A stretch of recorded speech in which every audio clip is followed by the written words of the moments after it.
Tashar was late in leaving the office today due to rain. By the way, he used to go home by bus late at night. But today, it seemed as if the last bus would also be missed. Hey, hurry up. If I miss this bus, how will I get It home? also rained today.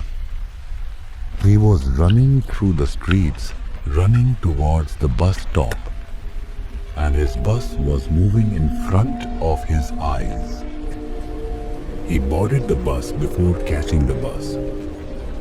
The hustle and bustle of everyday life can sometimes be so overwhelming. It was in moments like this that he understood it. After standing at the door, panting for a while, he sat down on the corner seat near his usual window. It was raining outside.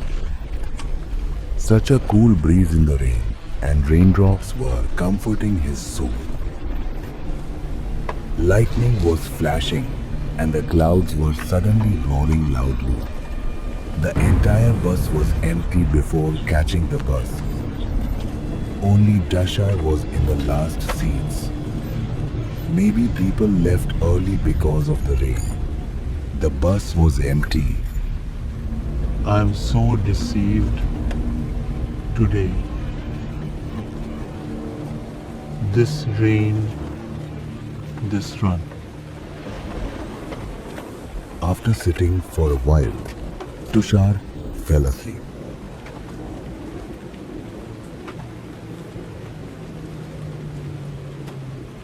Just 2 minutes later, he opened his eyes and saw that the bus was crowded with people. What is this? The bus was empty now. Where did so many people come from? Where did so many people suddenly climb from at one stop? This question seemed small to him in such a cold and such weather. Leave it now. Don't think too much. The whereabouts have spoiled my mind. He closed his eyes again and fell asleep. When he opened his eyes again during the journey, the bus was completely empty again. What is this? It was just a mess. There was no stop.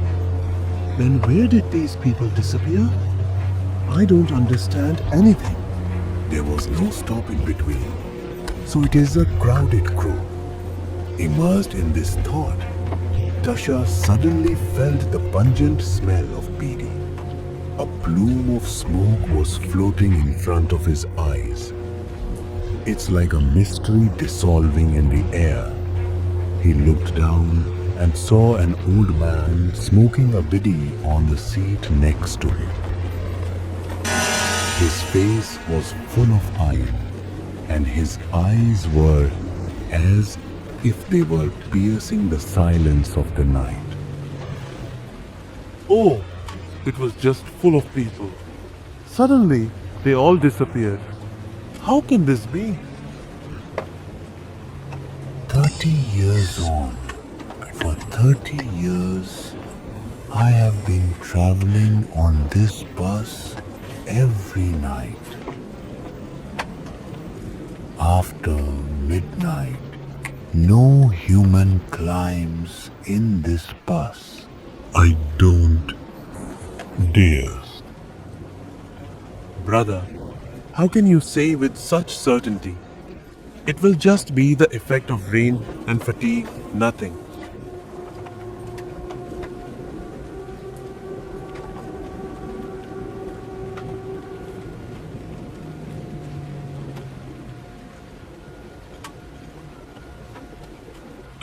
So I'm boring, Jude. A year ago, I boarded the same bus at the same stop at which the bus had just stopped. Something happened that night that still swirls in my mind. There was a strange coolness in the voice of the band. It's like he's about to unravel an old secret. He put his biddy aside and leaned towards Tushar and began to speak. That night, the bus was the same as it is today, except for me. I was sitting near the Kyaki when suddenly I felt someone watching me. I looked at it. So a man was sitting in the front seat. His face was strange. His eyes were blank, as if there was no life in them. He was silently me. I wanted to say something, but my voice stuck in my throat. Suddenly, he raised his finger to me and whispered, "You shouldn't be here." And that's what wounded me, as if he were in the air. Oh, Baba, this seems to be an old story. Maybe you've had a dream. In sleep, it seems sometimes. Dream, son. We spent many nights awake after that night. The man's voice still rings in my ears. And listen, it didn't stop that night, but it didn't stop. He disappeared.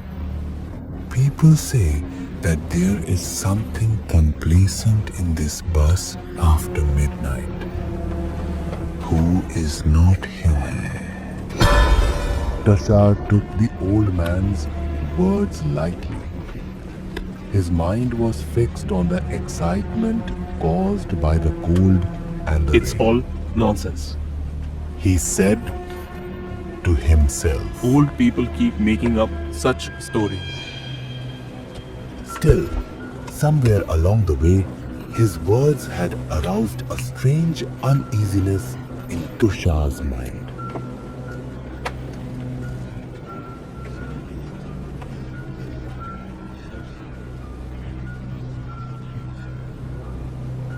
Hearing the old man's mysterious words, Tushar's mind wandered. His fatigue pulled him back into the embrace of sleep. He slept with his head resting on one place.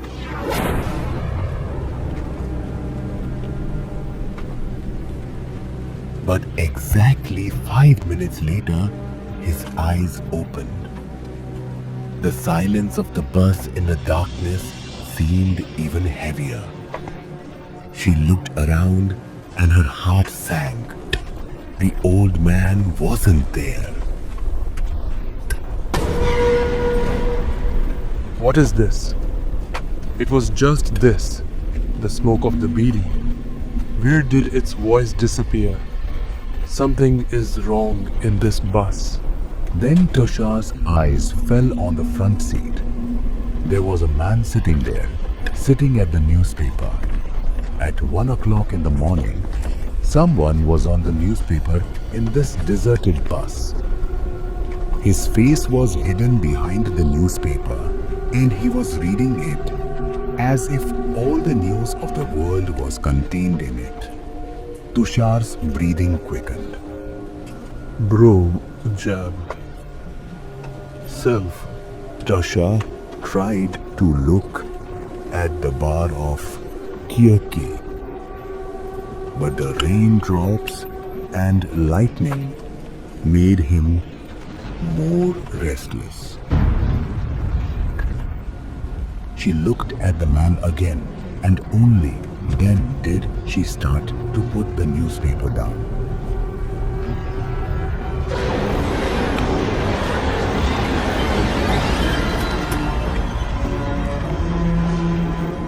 As if someone tried to kill him mercilessly. His eyes were empty, as if there was no soul left in them.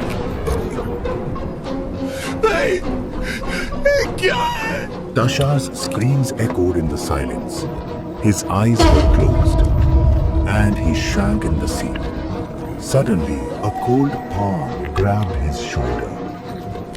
He opened his eyes nervously, and the same man was in front of him. But now his face was very clear. No blood, no wound. He was smiling lightly. Hey brother, what happened? Why are you so scared? You're fake. Drink water. What was your face? Your blood. All this now? I'm not crazy.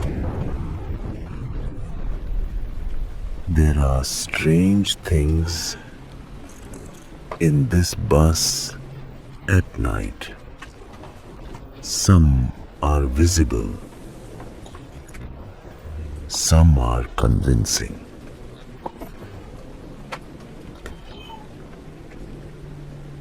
Don't stop here.